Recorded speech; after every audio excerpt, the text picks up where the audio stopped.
You got a cord here? Oh yeah, don't forget a cord. I always forget a cord. I am not dying. I always regret it. Oh, shit, we done earlier, those things come up. I don't know. The professor hasn't updated. It doesn't have updated. What class is this? That's so interesting. What class are you teaching? Data center network engineering. Ah, there you Oh, please don't do. I'd rather teach that than that.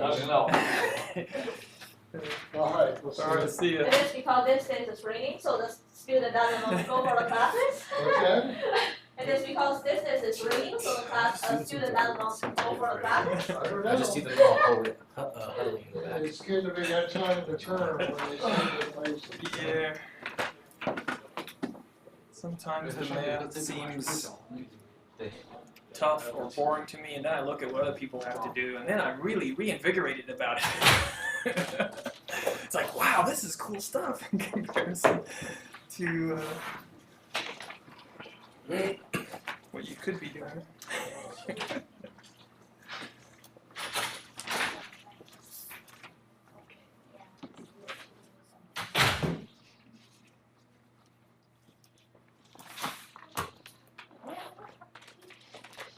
It's hard to find a job to sit around and think about theory. And even we won't much longer. We're almost through all the theory. We'll go into the practice here pretty soon. We're almost done with it.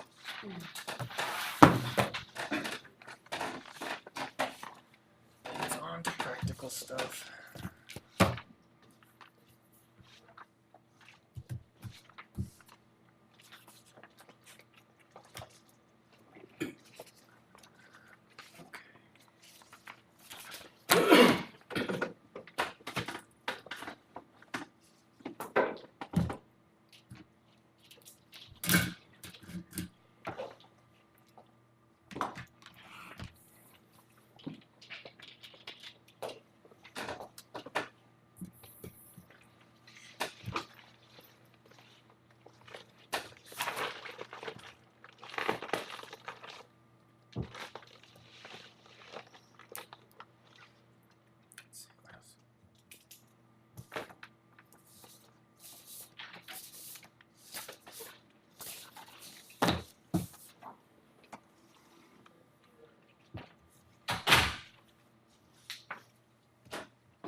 One more minute.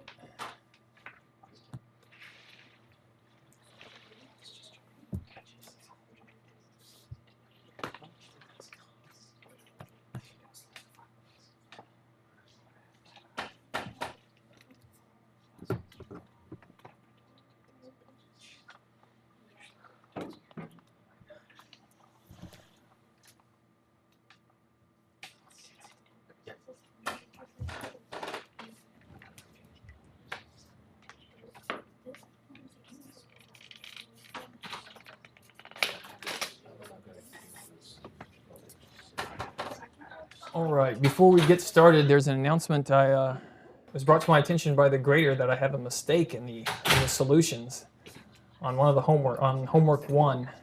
And so sorry about that, I'll repost it. It turns out my configuration management was poor because students of prior years have also discovered this error, which was then fixed, but apparently I haven't updated my the solutions. So he's going to give everybody credit for doing that problem right. And if you've looked at the solutions to homework 1, I think it's problem 223 part. I can't remember what part it is, but that one is incorrect, and I'll be reposting that. So don't worry about it. Yeah. You said the first exam is in the first week of October, so before that exams, can we get all the solutions of our homework 1 to 4? Yes.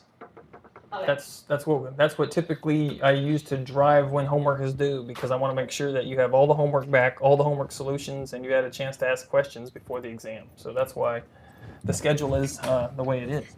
So you will put the solution on the Canvas, and Yes. how can we get our homework back? Ask for TA, teacher assistant. I think it's graded on. I think he grades it on Canvas. So. Or we can see our PDF files, right? Yeah, you should be able to see the PDF. Yeah. All right, so where did we drop off last time? Today we're going to finish up studying, I guess, sampling theory and kind of move on to, now that we have it, what do we do with it? So let's go back to our mathematical model that we were using. So that's impulse train to discrete time.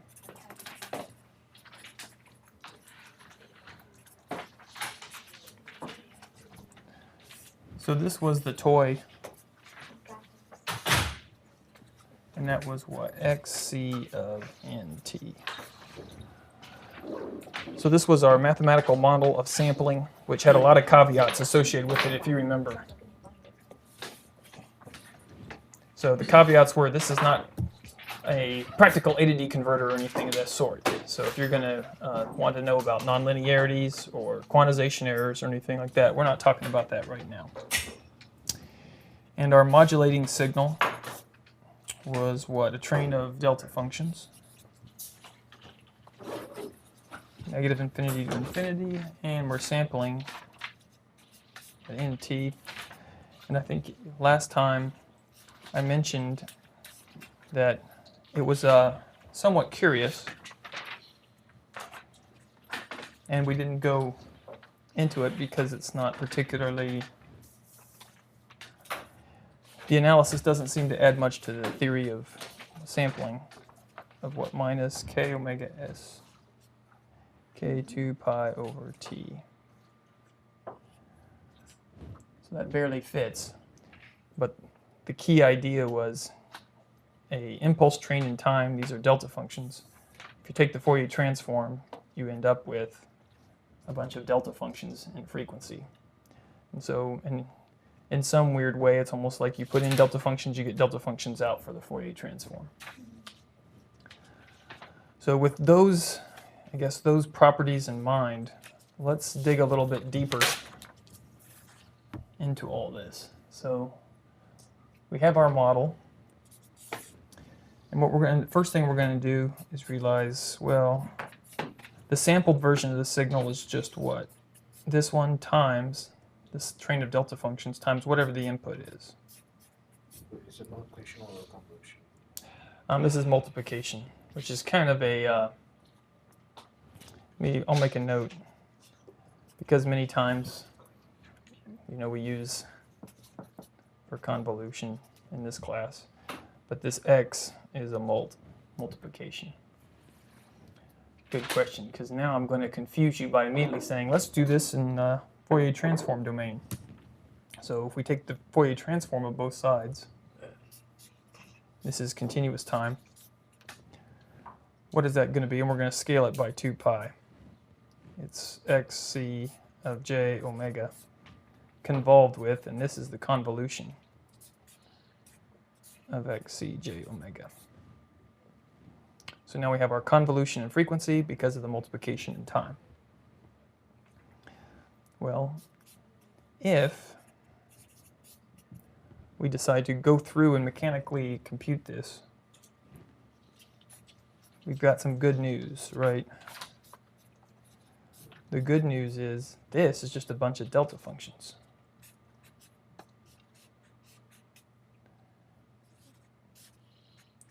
Omega minus k2 pi over t. And that's good news because anytime you convolve with delta functions, you get the same thing back, right? With whatever omega is. What happened to your signal? The Yeah. SLT? 就想 choose the X。 Okay, so xc of t here, whoops, we're off the screen. So there's our continuous input. Yeah. There's our modulating function with that's the delta functions that we're using to model sampling. So it should be. And so if we multiply those together, that's xs of t. Xs of t is the multiplication of those two. So So this now should we're be gonna, X. oh wait, there's your concern, and it's valid there. What happened? Good point. We want, wait a second. Don't really like the way I wrote that. Why don't we make this the s, right? Because then when you just drop it down, it's a little more clear that S of t. Now let's see, do I want to really, I have an idea. Because this is so messed up, let's just start over. Sorry about that, guys. It's kind of, I think it's just going to be too ugly to continue there. So let's get back to where we were. The sampled version, 1 over 2 pi. And we're just going to go through and make that S j omega convolved with xc j omega. That was the intent. Somehow I lost it. So now, Professor, why Yes. When it's going to the multiplication and then it's going to the Fourier transform, it's going to the convolution. right, This is the properties, right? that's the properties, right. Okay. So multiplication in time yields convolution in frequency. Okay. So if we now drop that down, I think it can all sort of work out. The 1 over 2 pi times 2 pi over t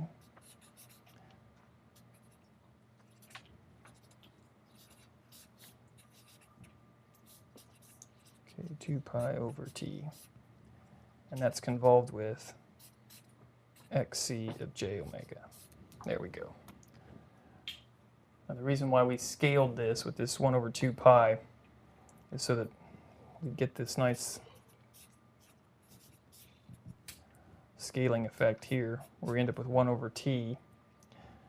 And we always like to convolve with delta functions because then we can just get xc of j omega, but omega now has to be at the 2 pi k. I guess it has to be where this is. I guess we get back the same version of this shifted. So when I want to write it, let's write it as xc. Be careful, j times omega minus k2 pi over t. Make sure I didn't drop a parenthesis. So going through this exercise basically showed us the sampled spectrum is really the same thing as the unsampled version, but shifted in frequency. And so we end up with all these copies shifted in frequency, an infinite number of them. And typically, I'll use this expression a lot. We can rewrite this with omega s here instead of 2 pi over t. And let's see if I can put it all on the screen for you. So if you recall, t is the sample period. So 1 over t is the sample frequency in hertz. So 2 pi times that is the sample frequency in radians per second, which will denote omega, capital omega sub s. So I think we'll save off this equation because we're going to use it for what comes next.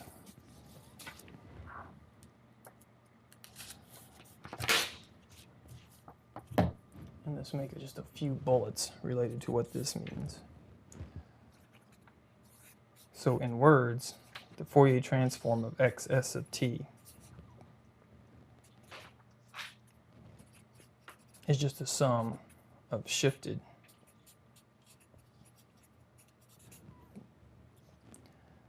we'll say copies of the Fourier transform of xc of t.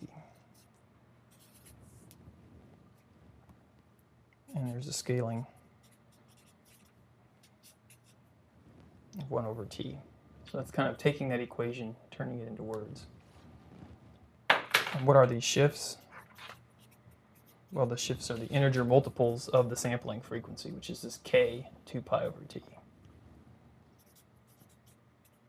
Integer multiples.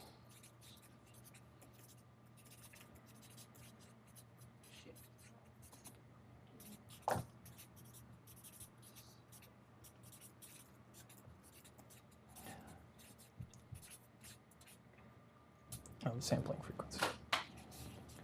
Professor, shifts are what in it's in frequency. And we're going to do an example to kind of draw pictures so you can see, okay, we started with this picture and then we made copies all over the spectrum. And so those shifts are these 2 pi k over t shifts in frequency. And so we're going to do an example to kind of show the picture.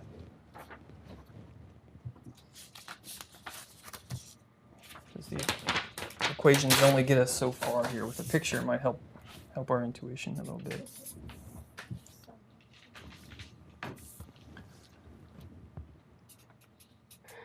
So let's do an example where we draw some pictures. So we have a continuous signal xc of t. And so what we're going to do to start off with is draw a spectrum and say this is the spectrum of xc j omega. So I'm going to put omega on the axis because this is a frequency spectrum. And it's band limited with capital omega minus, and capital omega plus. And that's a subscript n, which we're going to get to what that stands for very shortly.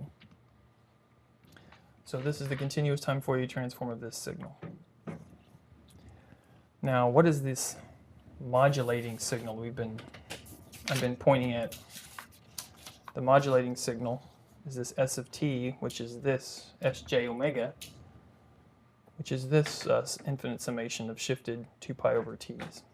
So we can actually go ahead and look at what that looks like. And go ahead and put that on our same axis, or a different axis underneath it. So we've got S of j omega, and we've got this infinite train of delta functions. And they're all at 2 pi over tk. So that's 2 pi over t times 2, dot, dot, dot. And we've got them on the other side too. So it's minus 2 pi over t, and 2 times minus 2 pi over t, dot, dot, dot. Infinite number of these. So if you recall from earlier homeworks, what happens when you convolve things with delta functions? It's just going to shift them over. So we can don't worry about the fact that this is in the frequency domain. Just think of it as I'm just going to convolve it and not get confused by the fact this is in frequency instead of the time domain. And if you do that, then you're going to end up with copies of this on top of every single one of these delta functions. So that's sort of the final. So Professor, the second one is in the infinity when it's come to frequency is 0, right? Or it's a 1. I mean the second one. This right here? Yeah, it's 1 or it's infinity. Oh, this is the size of each of these, and that's kind of a technical detail, which I guess we're engineers, so we can play fast and loose with these delta functions. But if you integrate each one of these delta functions over a very small area around it, the area will be 2 pi over t, which is referred to as its size, as opposed to the height of it, because the height of this delta function is infinite.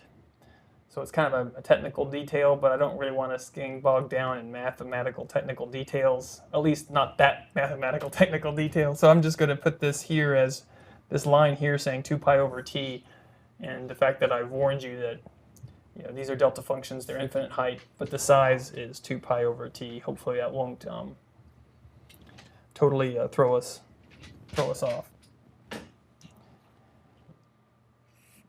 And so I kind of didn't draw this to scale the way I wanted, but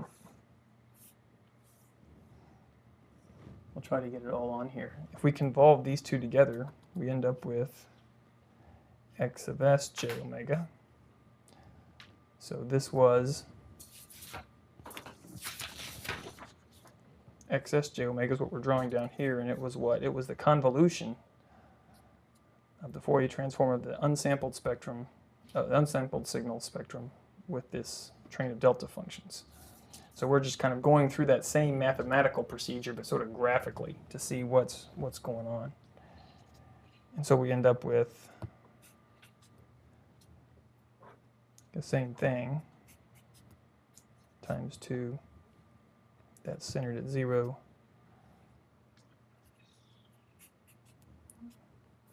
and minus 2 times 2 pi over t and omega. So we've got all these copies.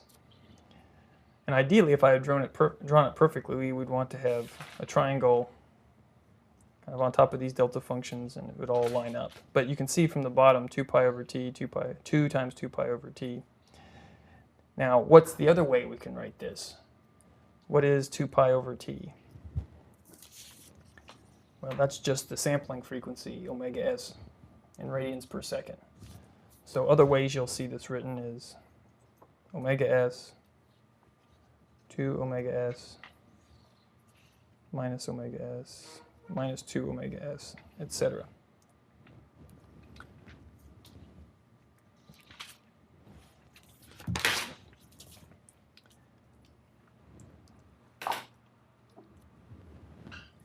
Now what we can also do to make this a little more, is try to relate omega n, which is this band limitation, to omega s, which is the sampling rate.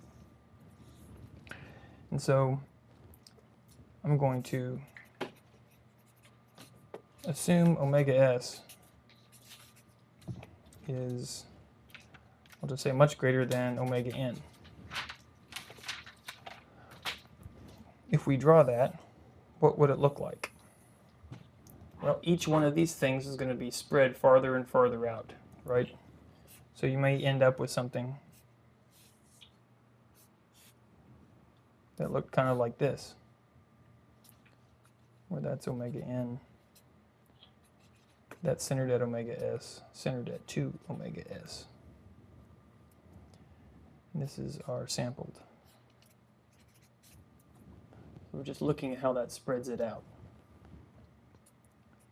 Minus omega s. So you can see if these are far enough apart, these copies of the spectrum won't overlap, which turns out is a good thing if we're wanting to reconstruct the signal or do other things with it. So let's look at that frequency there. That is omega s minus omega n. Right, because we know the bandwidth of this thing is 2 omega n. So omega s minus half of it is right there. So if we move this thing closer and closer together, at some point, they'll just be touching. Right? And so you can imagine in your mind's eye, if I moved it close enough together, this omega s would be what? Omega n plus omega n, 2 omega n away.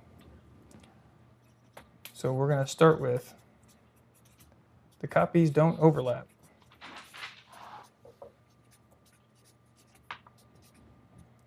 If omega s is greater than 2 omega n. As you can see, as we move this omega s back, eventually omega s minus omega n will equal omega n, and they'll be just touching each other. And if that's the case, then we can recover xc of t if we want to. So we're going to say xc of t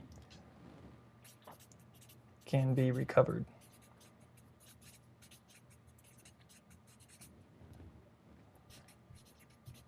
from xs of t. In this case, we'll start with ideal low-pass filter.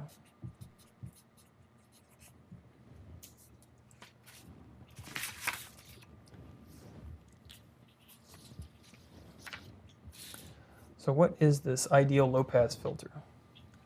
Let's talk a little bit about that, because that's what we're going to use to recover the signal from xs of n. And the recovery basically means we don't have any interfering copies in the spectrum. So let's look at that. what is the frequency response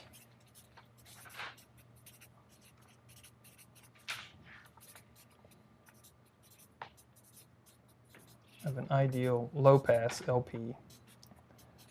Using that to abbreviate, LP stands for low pass.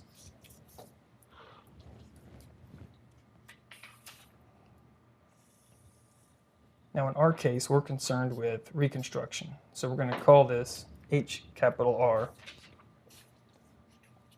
J omega. And the R is basically there for reconstruction. So the ideal filter has these cutoffs, plus omega C, plus and minus omega C, and it has a magnitude here of T.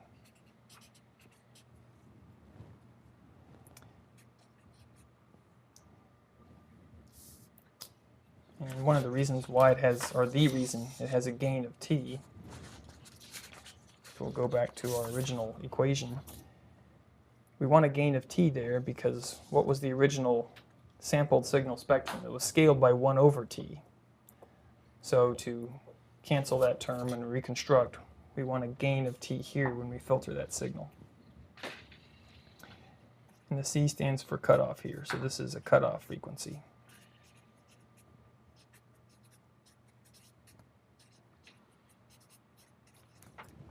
So that's our ideal response, that's our cutoff.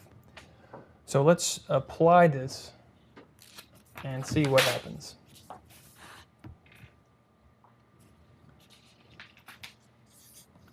So if we go back to our signal, so we're going to let XR, so that's the recovered version of J omega, is what? It's the reconstruction filter times the sampled signal.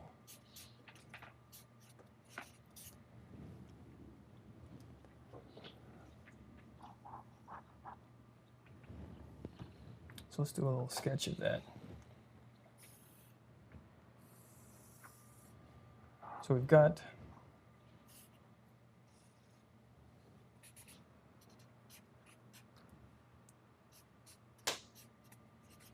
our sampled signal, and we'll put this omega S, and then we've got the same thing over here, minus omega S dot dot dot, because we've got all these copies, and it's scaled by 1 over T because it's scaled by 1 over T here, XS of J omega. And I think on some of my the original slide before this, to be true, I should have put 1 over T as scaling all these triangles. So now we're going to filter this with a reconstruction filter, so we'll use a different color for that.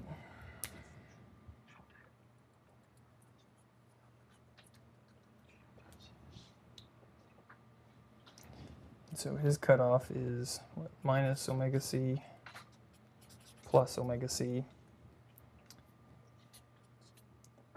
and the height here is T, which I've kind of drawn this a little bit funny, because if T was, many hertz or something, or many milliseconds or something, then 1 over T is clearly higher than T, but wanted you to be able to see it. So we've got this reconstruction filter. This is the HR J omega. Now sometimes people get lost on this type of drawing, and they wonder, okay, where are the copies of HR J omega? And there aren't going to be copies of the reconstruction filter because that's not a sampled signal. It is, you can think of it, I always think of it as, think of a RC filter that you might have designed in like circuits class. It's just sitting there, it's an analog phenomena, because we're not even talking about discrete time yet. So there's H of R, and we can recover this without any appeal to discrete time processing yet. So if we apply this, the T times the 1 over T gets us back to 1. And so this was what, omega n minus omega n, and we're back to where we might want to be.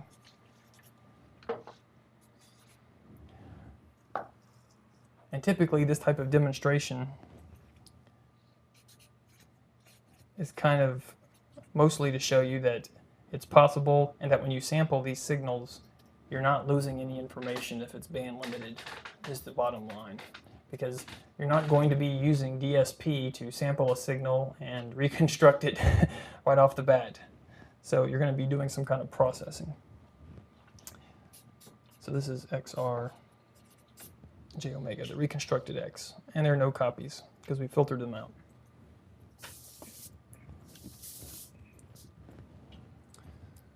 So let's kind of unpack this with a few bullets here. So I guess, what do we want to say? So XJ omega was reconstructed from a sampled version.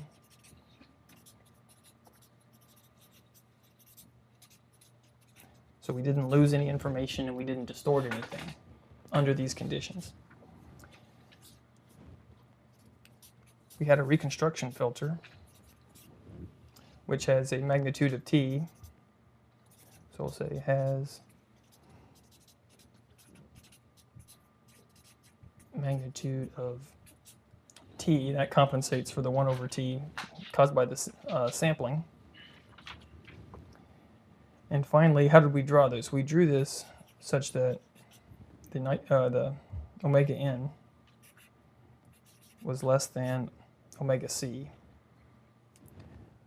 which was less than omega s minus omega n.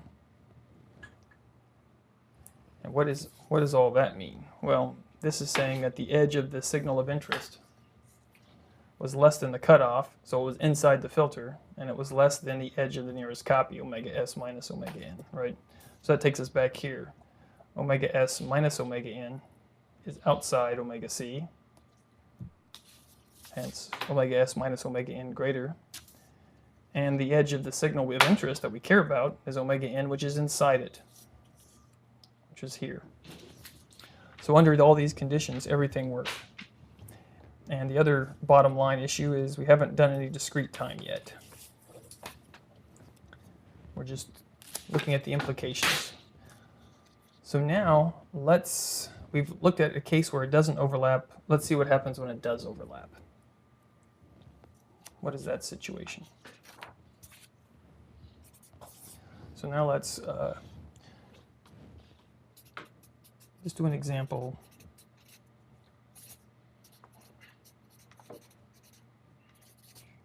Let's say overlapped copies. So now let's say here's our XS J omega.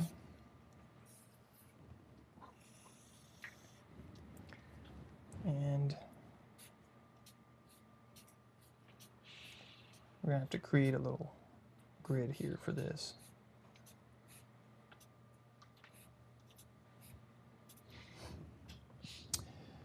And so let's let omega s, this is kind of a let, just so they'll overlap and we can see what's going on. 3/2 omega n. That'll cause the spectrums to overlap.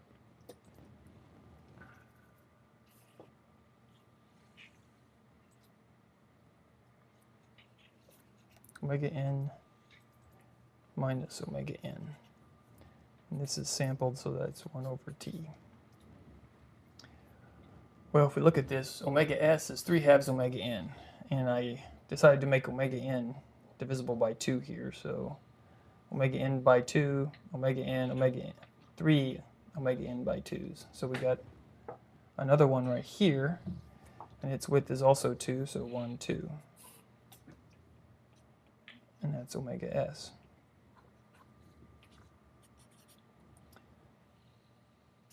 And that's 1, 2 over there. And we have the same situation on this side. So that's minus omega s. And we can kind of round out the picture like so, dot, dot, dot. So by making omega s 3 over 2 omega n, we can kind of show some overlap here in the spectrums. So I made them overlap, but if you were trying to kind of plot the energy, you have to add those up, right? So if we do that,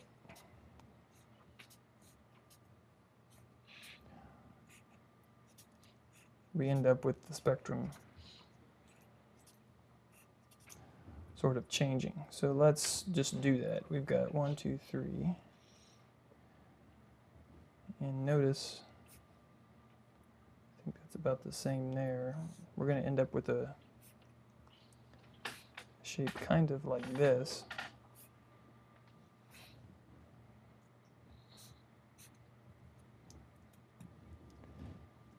And why is that?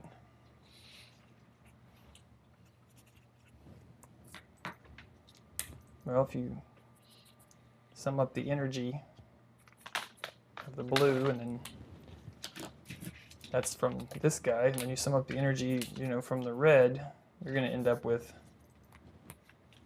sort of as one's going up, one's going down. So you end up with sort of a flatness area there. So if you really tried to reconstruct this, you'd end up with some issues, right? Because you can't really get back to where you were. I mean, you can get this area. Maybe that area is of interest to you.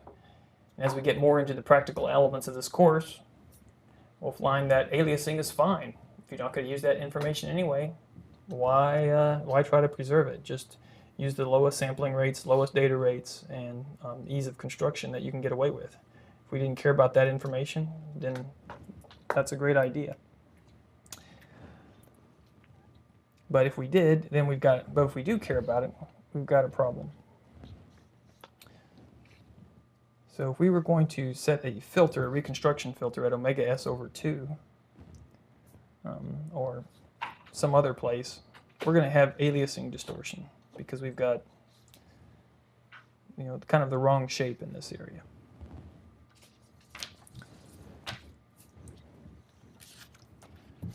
So let's just pretend that we were going to try to reconstruct it.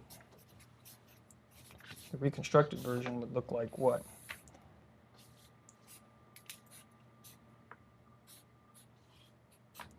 Like this. And that does not, it doesn't look like our continuous time spectrum at all. All right. So we have aliasing, we've got to do something about it or design our system so we don't care about it. So I think what we'll do is we'll do a little bit more of a, less of a picture page example and dig a little bit more into it with a kind of an analytical, more of an analytical type example. So let's use cosine as our example signal. I'm pretty familiar with that. So we've got cosine omega naught t. And we're going to plot the Fourier transforms of these as we go. So as a reminder, here's our Fourier transform relations, e to the minus j omega t dt. And then if we're going to do inverse, which we will, it's 1 over 2 pi. And maybe that's too close. It's x of t, 1 over 2 pi, minus infinity to infinity, x j omega e to the plus j omega t d omega. All right, so we're going to use these to play around with our cosine. So first off, we've got to get the Fourier transform of the cosine so we can play with it and plot it. So that's omega naught t. And it turns out that is equal to pi del omega minus omega naught plus pi del omega plus omega naught.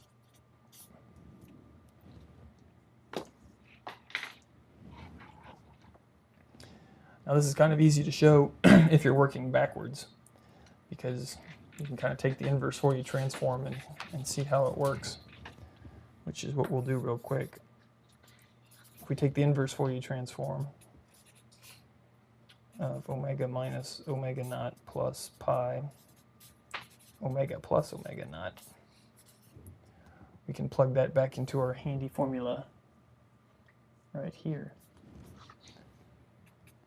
which is what? 1 over 2 pi minus infinity to infinity plus this omega minus omega naught plus pi del omega plus omega naught. And that whole thing is e to the j omega t d omega, which at first looks a little bit intimidating until we remember, oh yeah, this is delta functions again.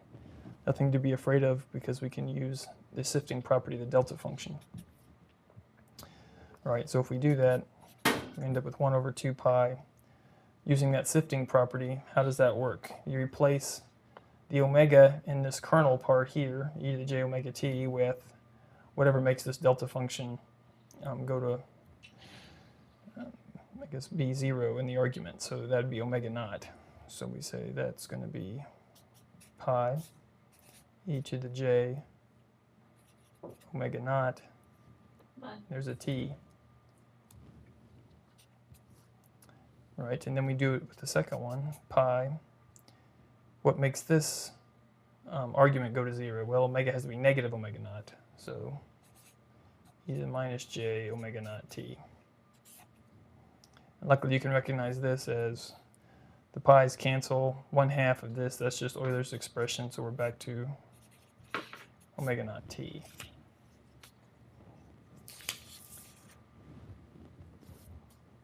So hopefully that reminds you how that works. So now with that under our belt and we feel confident about that, let's start plotting. So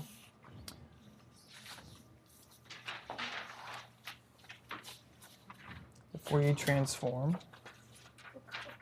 is what? Plus omega naught. So we've got a delta function here. And we want to try to make it symmetric, because it is.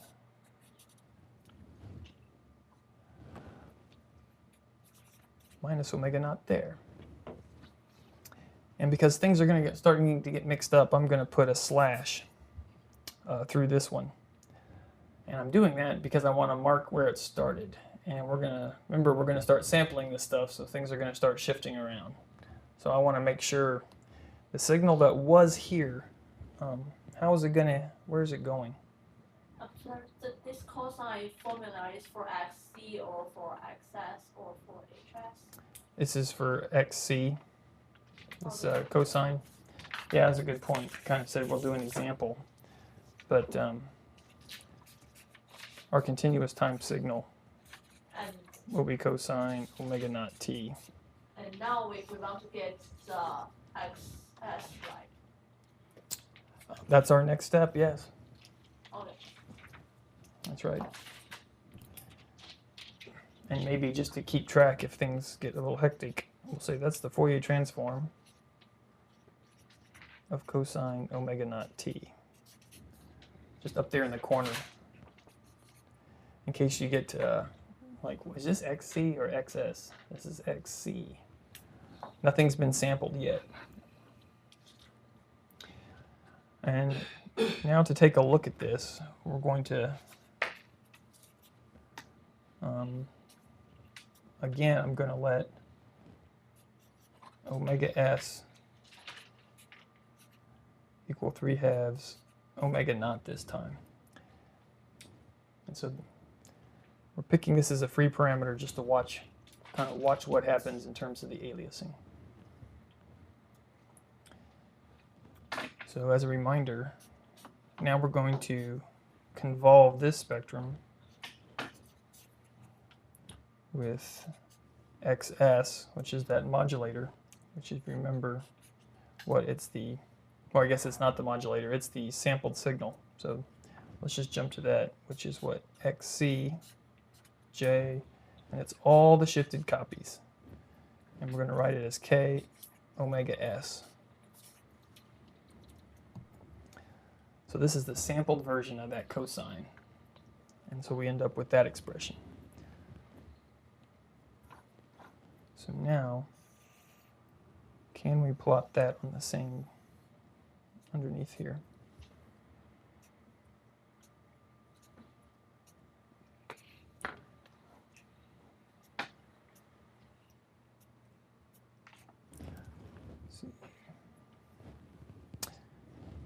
All right, got my axes. Now usually what I like to do when I'm trying to plot the sampled signals is say to myself, what's the easiest thing I can do first? Because I've got this infinite set where k is negative infinity to infinity here. Well, I'm going to let k equal 0 right off the bat. Because I got a lot to plot, but I'll just start with that one. Which means what can I do? I can just go straight down here and copy it over, right? That's my very first copy. Because when k is 0, that goes away and it's just xc of j omega. No problem there. Let's see, this is omega s. That's minus omega s. Because of this relationship here of 3 halves omega naught.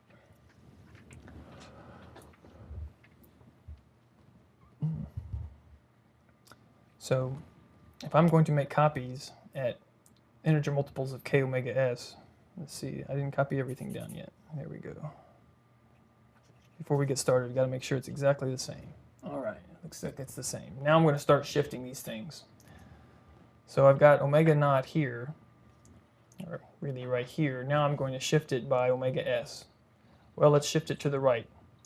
So omega s is 1, 2, 3 little marks, 3 tick marks on this plot. So I'm going to move it over 1, 2, 3. And k goes negative and positive, so I can shift it 3 the other way as well, right? 1, 2, 3. And I can do it again, 1, 2, 3. We could just keep doing this forever. But that's probably good enough to get us started, right? So now let's look at our other signal, minus omega naught. So we can shift that by omega s, which is 3 tick marks, right? 1, 2, 3. So we'll shift it 1, 2, 3. 1, 2, 3. We can also shift it back 1, 2, 3. And I'm putting dot, dot, dot because it goes on and on forever and ever. And if that's the case, this is going to be minus omega naught, 1, 2, 3, plus omega s, right? So that's omega s minus omega naught, which is that signal right there. And this signal is 1, 2, 3. It is omega naught minus omega s. Kind of when k equals 1 and minus 1. And I'm writing those there because we're going to go back and look at it and say, wow, this signal that started at omega naught got shifted all over the place, right? It got shifted up here. It also got shifted down here, and now it is confused, or you could say it's going by a new name, omega naught minus omega s, which is where we get the name alias. That signal now is alias to here. And so the signal that was there is now over here, or is going by that name. Now let's suppose we try to reconstruct this particular cosine. What's going to happen? So let's reconstruct and we'll let omega c be omega s over 2, which we'll talk about I why. want to ask for for the filament Y, it can shift with 3 steps. Because of the omega is 2 over 3 omega 0. Right, because omega s was what, 1, 2, 3 tick marks on my little plot.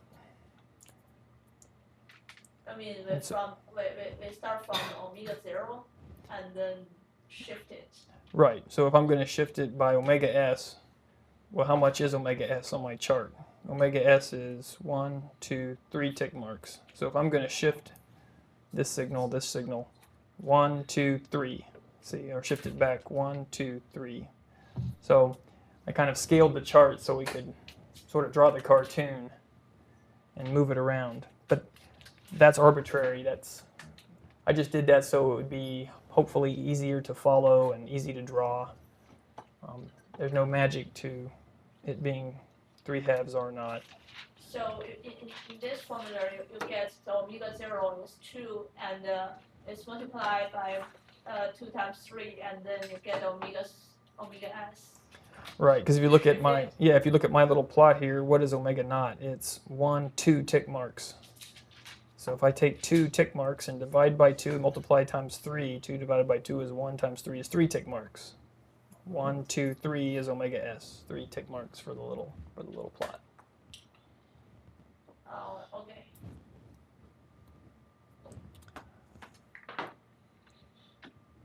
So let's reconstruct and see where that gets us. So how do I want to do this?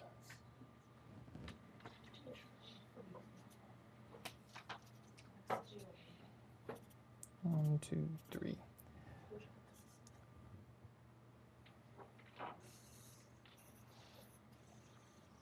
And I'm trying to keep the scale the same. 1, 2, 3 minus omega s. So cutting it in half is 1.5, right? So here's our reconstruction filter. Magnitude T, and it's ideal. Well, if we look up here and see where this leads us to, because this scale is the same as the scale there. See, 1, 2 is omega naught. And this tick here is omega s minus omega naught. Omega s minus omega naught. So if we attempt to reconstruct this, what's going to happen? We're only going to get really this stuff in here. Everything else will be rejected. So when we do that, the x reconstructed j omega, and we'll try to keep with the scale.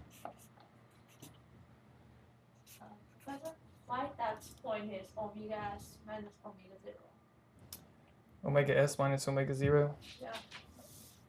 Because this is the shifted version of our original, let's see if we can go back up here, minus omega naught. So we shifted by omega s. So it'd be 1, 2, 3. So that very first tick mark is omega s minus omega naught. So down here on this chart, I showed omega s minus omega naught. So you can see it. And then I plotted it here. So that tick mark is the same on all these charts. And for the purposes of saying when we reconstruct it, I think that goes back to pi, we want to be able to have this is omega s minus omega naught. Sorry about that, it's kind of off screen. And this is what? Minus omega s minus omega naught.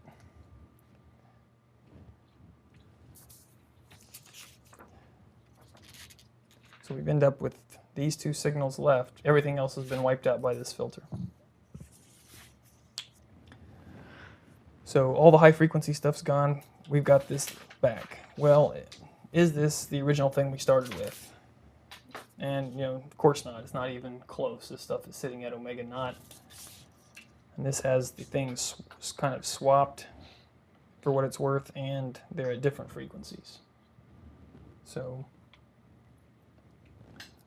our higher frequencies are now aliased to lower frequencies. So let's try to summarize what happened there. So plus omega naught aliases to minus omega s minus omega naught.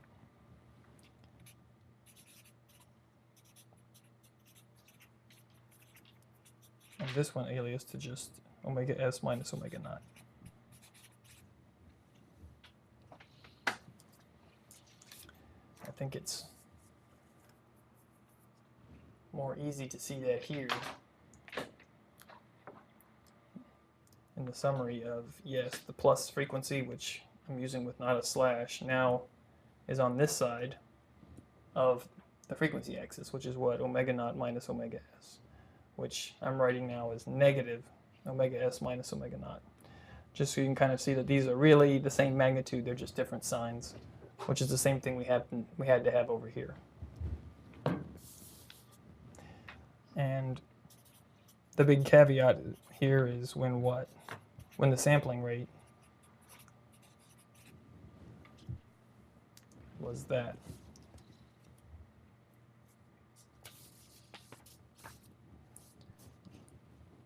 So now it's going to take us to, well, how do you avoid aliasing? And the short answer is that Nyquist-Shannon sampling theorem.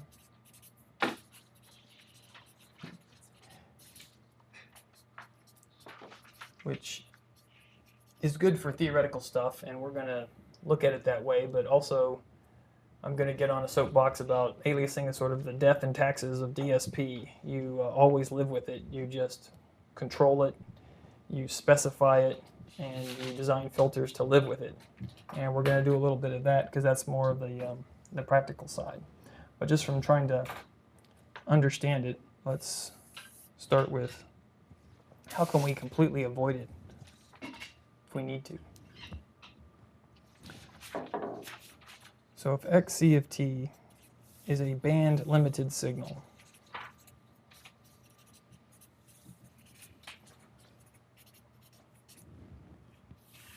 so if we have a band limited signal, what does that look like in the frequency spectrum? Well,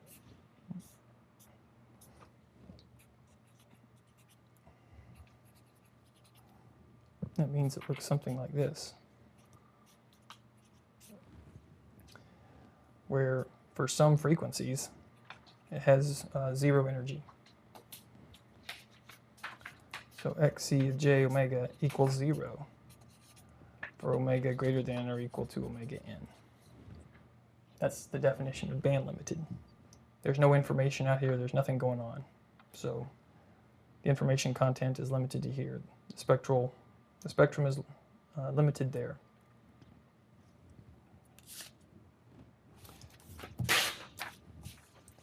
So given that lucky state of affairs, given that band limited signal, then we can say XC of t is, and here's the nice part of it, it is uniquely determined.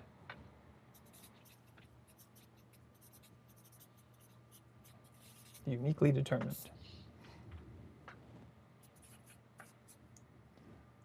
By the samples.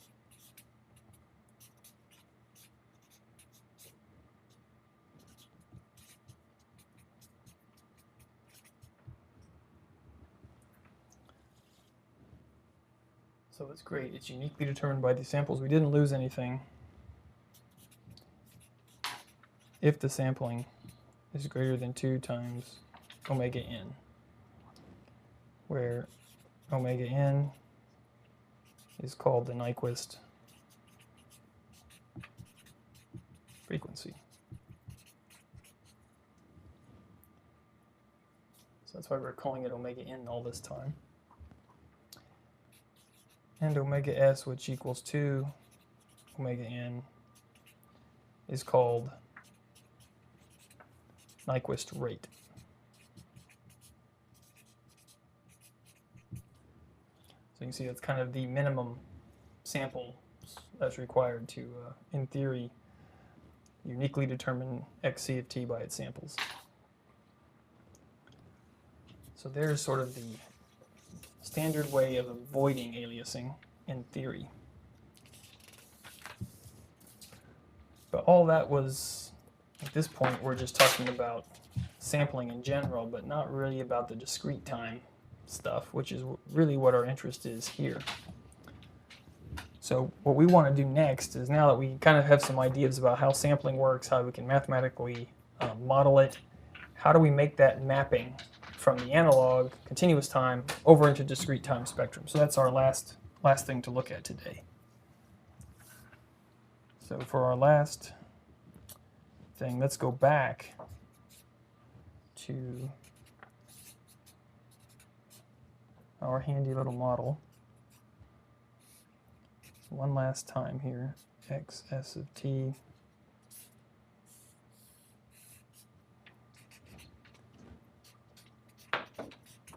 and we spent a lot of time playing over here.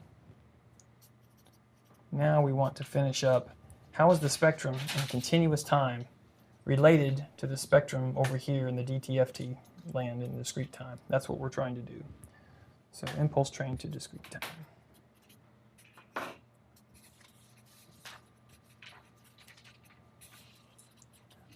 The last few minutes we've been looking at the relationship between xc of t and xs of t. Now we're going to the last step. So to do that, let's go ahead and look at our definition of xs of t. And that was multiplied times this train of delta functions. So we can write that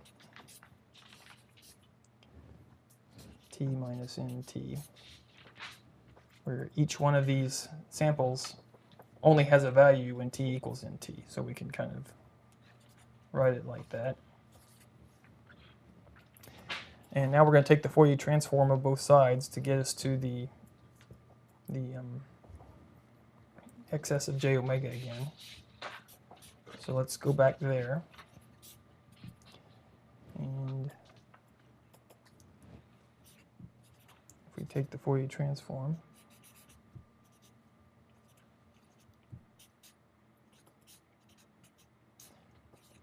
end up with what, t minus nt, and then we've got e to the minus j capital omega t dt. So our next step is, of course, interchange the order, right? That's one of our favorite tricks. So let's do that and see what we end up with. If we interchange the order, we move the summation outside. So moving the summation outside, and this x sub c nt doesn't have any lowercase t content, so we can move it as well. And that sets us up to use the sifting, I should say, property of the delta function. All right. So hopefully we're back to the sifting property. So we're here. Next step is simplify by using the sifting property. So you can replace omega, or like t, I should say, with capital with n cap t. So we'll do that next. And hopefully you should see this somewhat complicated expression slowly transforming before your very eyes into something that hopefully looks a little familiar. Omega n t. And I say that because if you kind of squint at this, we're going to say, what is dtft of x of n? Well, I guess that was chapter 2, But if we recall what that looked like, we said, okay, we write that as x e j omega, and that is another infinite sum, this time x of n, and this time e to the minus j omega n, where omega was that discrete frequency variable that ranged from minus pi to pi and was periodic with 2 pi. Now if you kind of look at the form of these equations, you can see that in some ways they could represent the same quantity, right? Because xn is really just xc of nt. It's the sampled value of the continuous one. So if we go ahead and say, let's substitute in this x e j omega equation, let's let omega equal a scaled version. So capital Omega times the sample period. Let's go ahead and do that. If we do that, what happens? Well,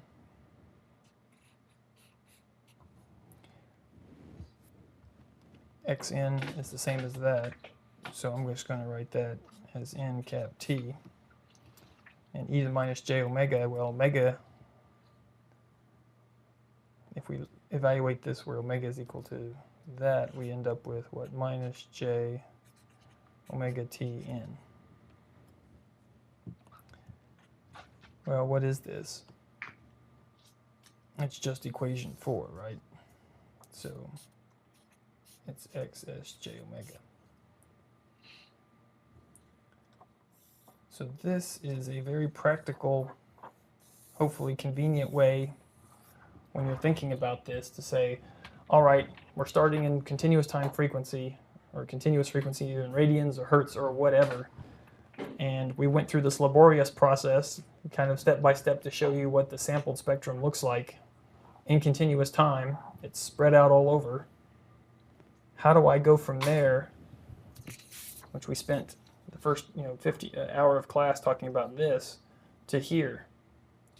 Well, luckily, it's pretty simple.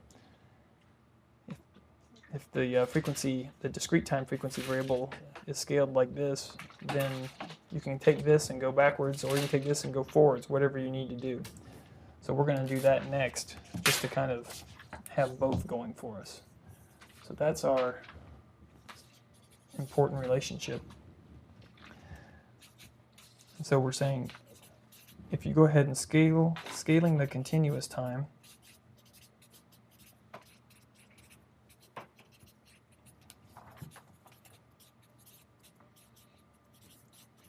if you scale the continuous time spectrum,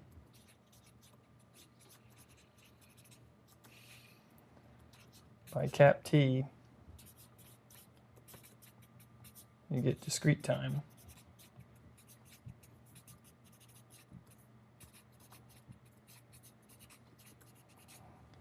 And that's not a very mathematical statement. It's more like saying that's how the frequency axis will be changed. It's a change in the axis, the frequency axis. And maybe when I say frequency spectrum, I mean the axis.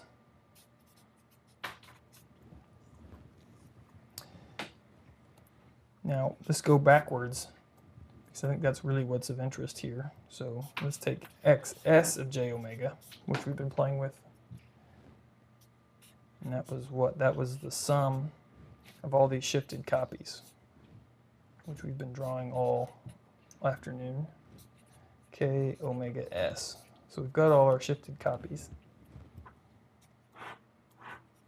Negative infinity to infinity.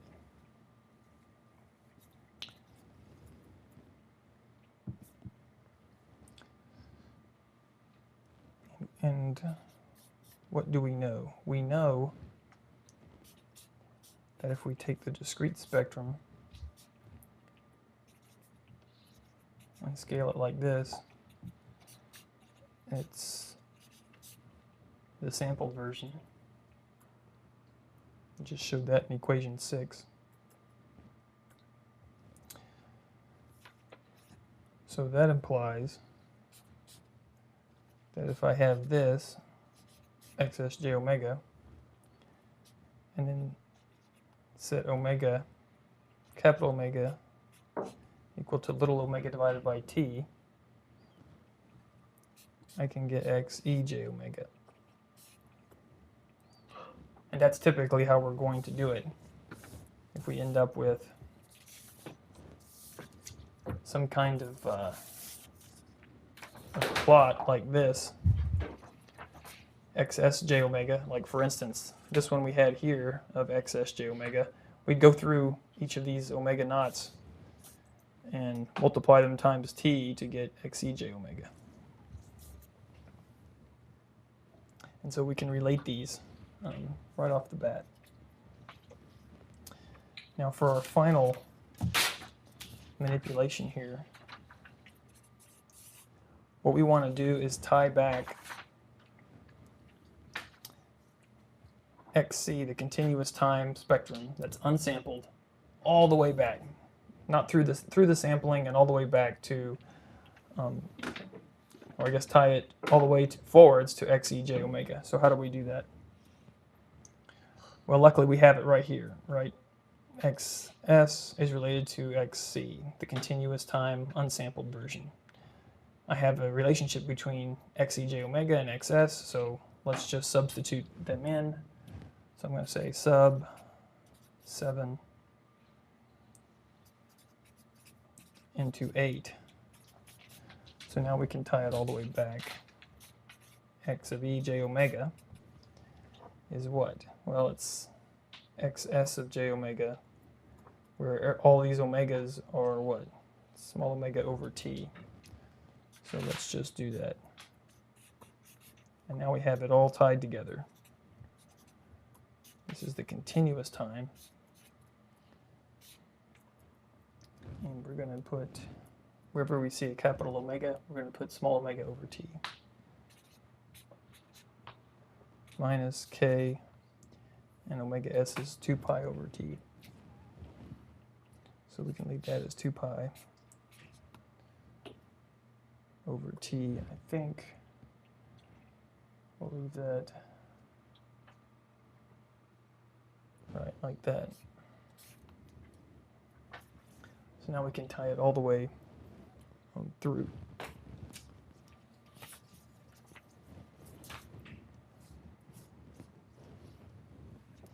So what are our bullets? What do we take away from this? So the spectrum in discrete time is just a frequency axis scaled version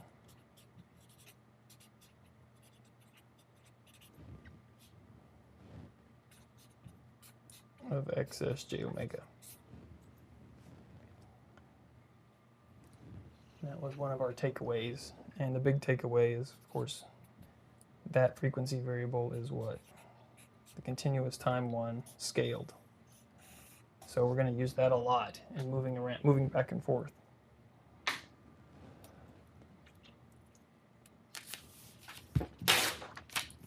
And I guess one of the interesting thing is how the scaling works out. So this frequency normalization, where does it come from? Well, it's a direct result of the time normalization. And what was the time normalization? We went from things happening at, nt, at integer values of the sampling period, to no information about time whatsoever.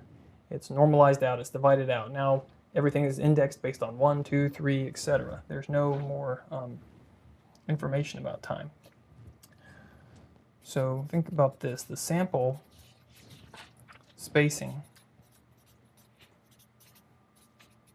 of xs of t is t. That's pretty straightforward. That's the definition. It's sampled at period t. The sample spacing of xn is just 1, right? We have one sample followed by another sample, 1, 2, 3, up to n.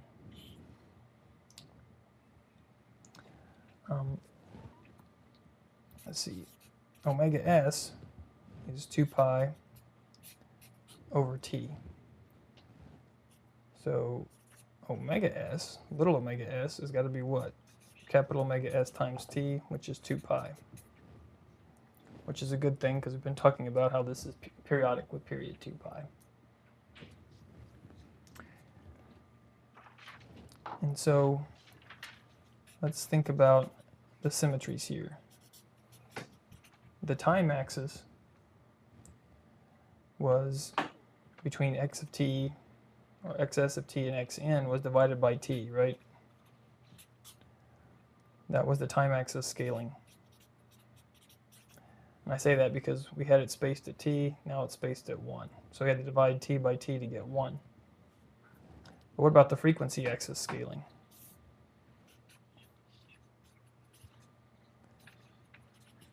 Frequency axis scaling is what? It's multiplied by t, right? But you can look at it that way.